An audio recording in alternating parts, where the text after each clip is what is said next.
Hello, on se retrouve dans un nouveau vlog filmé courant février et début mars et je commence par vous montrer la préparation de babka issu d'un livre que j'aime beaucoup. Je les ai préparés dans le cadre d'un goûter plantes qu'on s'est organisé un samedi entre copines. À l'accoutumée nous sommes 4 mais là nous étions 6 puisque Charlotte et Célia sont venues nous rendre visite à Lyon pour la journée. On s'est retrouvés pour le déjeuner et après on a évidemment fait un petit tour des jardineries. Charlotte s'était déjà rendue chez Anko le matin donc on s'est concentré sur les deux jardineries dans le 7e, à savoir Camélia et Racine.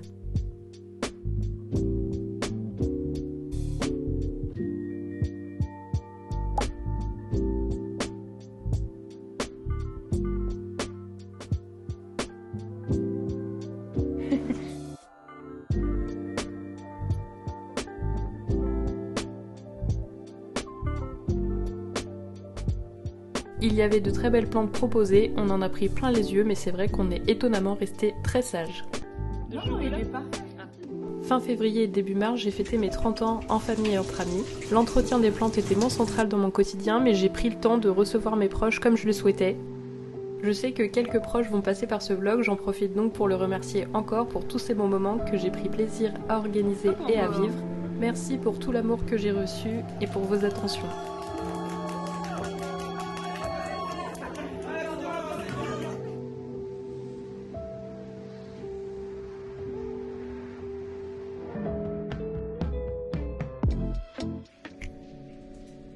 Hello! Je me suis dit que ça faisait un moment que en fait je taffais sur un truc en crochet que vous avez pas montré.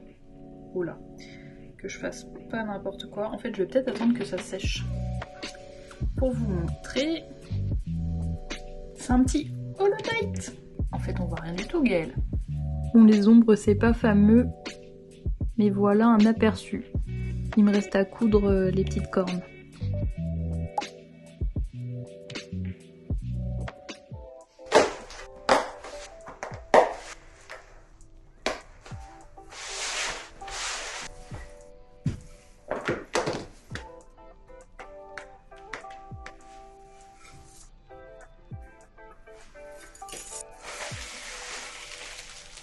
Oh bah ça va, c'est pas si pire en fait.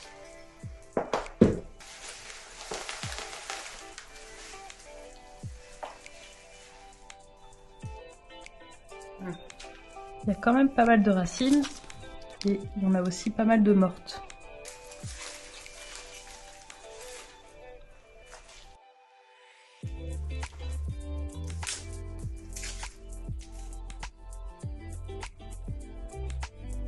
Là il y en a carrément 3 petits, mais les racines du gros sont mortes.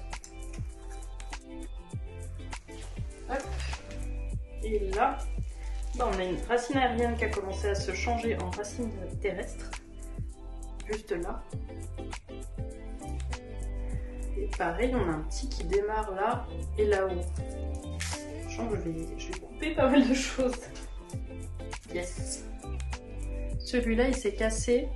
Donc ce que je vais faire, c'est que je vais le couper proprement avec un sécateur en dessous d'un nœud. Et je vais le laisser un peu sécher avant de le mettre soit dans de la sphaigne, soit en perlivernite, soit en eau. Mais en sphaigne, j'en ai un qui a bien pris, donc à voir. Donc déjà un petit bébé. Mais regardez comme il est mignon en petit comme ça.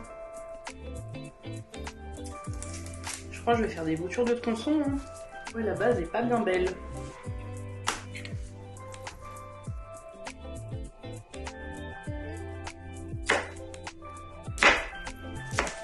Ah merde, j'ai coupé une feuille. Les boulettes. En fait, ce que je cherche, c'est où sont les nœuds. Donc souvent, les nœuds, ils sont indiqués par des racines aériennes ou des départs comme ici. Et je coupe 1 ou 2 nœuds en dessous pour que si jamais il y a de la pourriture, que j'ai un peu de marge de manœuvre pour pouvoir recouper et rebouturer. Et le bas, j'ose pas trop couper dedans parce que vu l'état des racines, je me dis en vrai, vaut mieux repartir d'une bonne base. Et si j'ai aiguisé mon couteau, c'est parce que vaut mieux couper net. J'enlève un peu ce qui est mort. Qu'est-ce que je vais faire de tout ça, moi? Pareil, lui, les racines... En fait, je pense que j'ai fait une erreur de tout rempoter. Il y avait plusieurs pieds dans le même pot, j'ai tout repoté ensemble, je pense que j'aurais dû séparer. Mais lui, il y a déjà des racines, il y a peut-être moyen. Alors...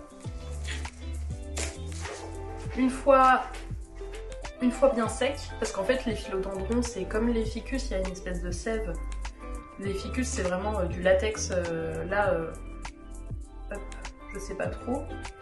Mais vu qu'il y a déjà des racines, je me dis il y a moyen de le replanter. Bon, dans un tout petit pot du coup, mais... J'espère que vous m'entendez bien malgré Yuna qui a décidé de creuser dans sa litière. Et désolée si je parle du nez, je suis malade.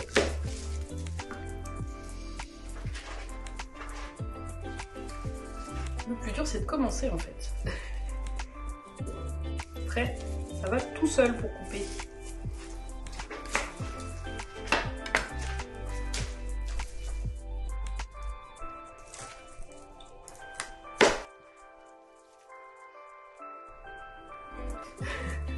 Si par bonheur tout prend, je pense que vous aurez beaucoup de Célum Gold sur le bon coin.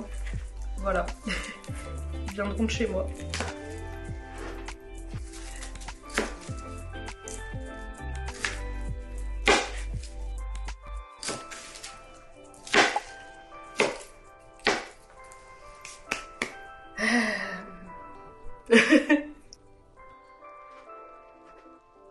Je fais une vidéo pour notre groupe de goûter plantes parce qu'elle savait que je devais découper ce philo. En revenant de chez Action, je suis allée prendre une caisse pour justement mes boutures de Philodendron Cellum Gold. J'ai constaté que dans la boîte aux lettres, il y avait ma commande de chez Hobby qui était arrivée. C'est des pelotes de coton pour crocheter en 3,5, 4. Donc j'ai pris du rose, toujours utile pour faire des petites joues sur les amigurumi. Du vert, je crois que celui-là c'est le sauge. C'est marqué couleur 114, mais si jamais je vous mettrai les références en barre d'infos. J'ai pris un bleu clair, ainsi qu'un jaune pastel. Ça je me rappelle c'est la teinte tournesol, donc c'est la numéro 24. Et couleur 11, un marron. Dans l'idée j'aimerais refaire un tournesol. Je vais vous le chercher juste après. J'ai pris du blanc, un autre vert un peu plus clair. Il y en a un qui s'appelle sauge et il y en a un c'est eucalyptus de mémoire. Je sais pas si c'est considéré comme un écru ou si c'est un beige.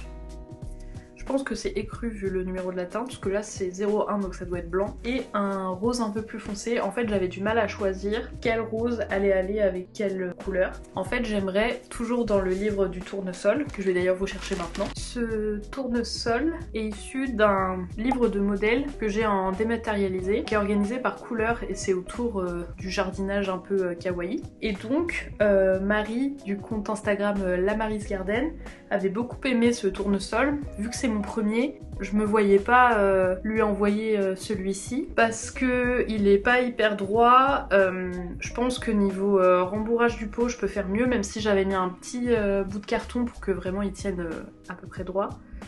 Mais enfin voilà, du coup je vais en réaliser un autre, d'où le fait que j'ai pris ces couleurs là. Le jaune est davantage couleur tournesol, de toute façon c'est le nom de la teinte de la pelote. Parce que là j'ai fait avec un autre jaune que j'avais, et d'ailleurs dans les pétales il y a deux teintes de jaune différentes. Oh, ça se voit pas trop mais bon, je me dis quitte à avoir passé une commande de pelote, autant prendre les bonnes teintes.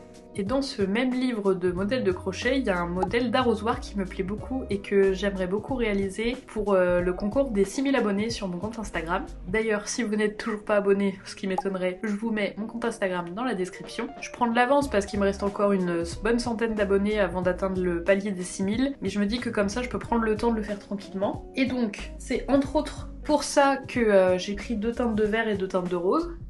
Parce qu'en fait, l'arrosoir dans le livre est en vert et j'avais un peu du mal à savoir en fait lequel vert rendrait le mieux. De toute façon, c'est pas perdu parce qu'il y a un des verts, sans doute celui-ci, dont je vais me servir pour faire la tige et les feuilles du tournesol. Et du coup, je voulais voir ce qui matchait le mieux pour faire les joues du petit arrosoir, soit dans des tons très pastels du coup, soit dans des tons un peu plus soutenus bien qu'il reste clair. Ou alors pour vraiment créer du contraste, le rose pastel avec le vert plus foncé, et inversement. N'hésitez pas à me donner votre avis en commentaire. Je me suis pas encore décidée. En vrai, j'aime bien le vert clair, et j'ai pris du bleu parce que y a de l'eau à l'intérieur, et ça me servira pour d'autres choses de toute façon. Pour vous faire un petit tour des nouvelles pousses en ce moment, il y a mon Rhaphidophora tetrasperma variegata qui m'a sorti une belle feuille, bicolore. J'ai cette Oya, je crois que c'est un Point of Gold qui m'a fait une nouvelle feuille juste ici et une autre là mais il y a quelques temps. Et donc celle-ci est encore un peu rosée. Là il y a une nouvelle pousse qui devrait arriver sur ce petit Anthurium régalé et Silver Blush il me semble. Là on a un Oya Eskimo. Un Philodendron White Ghost qui est plus si white mais qui est quand même très beau. J'ai enfin une nouvelle pousse sur mon Cynapsus Halimoon. En fait, je vous l'avais bouturé pour le concours des 5000 abonnés et malgré les arrosages et l'engrais, il a eu du mal à repartir. Donc je le rempoterai sûrement au printemps. Donc il y a une nouvelle pousse juste ici. Ici, on a l'Anthurium Chaberleni qui a eu une période difficile puisque j'ai eu des trips pour changer, mais il me fait une nouvelle feuille. Là, c'est l'Anthurium Forgeti Silver qui m'a fait une nouvelle feuille, mais elle est abîmée. Ici, j'ai mon Alocasia Black Velvet qui s'est réveillé et qui me fait une nouvelle feuille, donc je suis bien contente. Et il y a également mon Alocasia Frydek, ou Mycolidiana, classique, qui repart. Elle a eu une, comme vous pouvez le constater, une belle période compliquée, mais là, j'ai l'impression que c'est bien reparti. Je vais peut-être la bouturer en tronçon, en ce moment je découpe tout.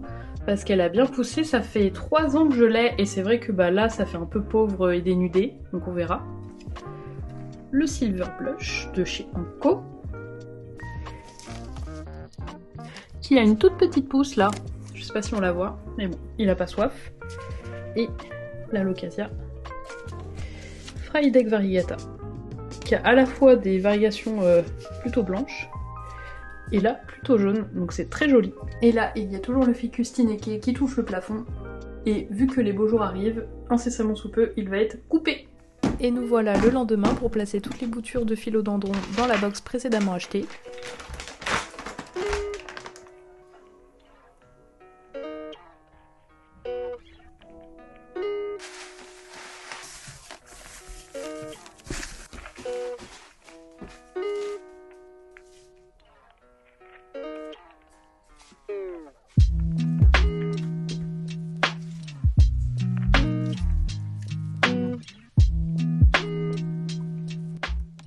Si je ne l'ai pas fait le jour même, c'était pour attendre que les boutures sèchent un petit peu pour diminuer le risque de pourriture.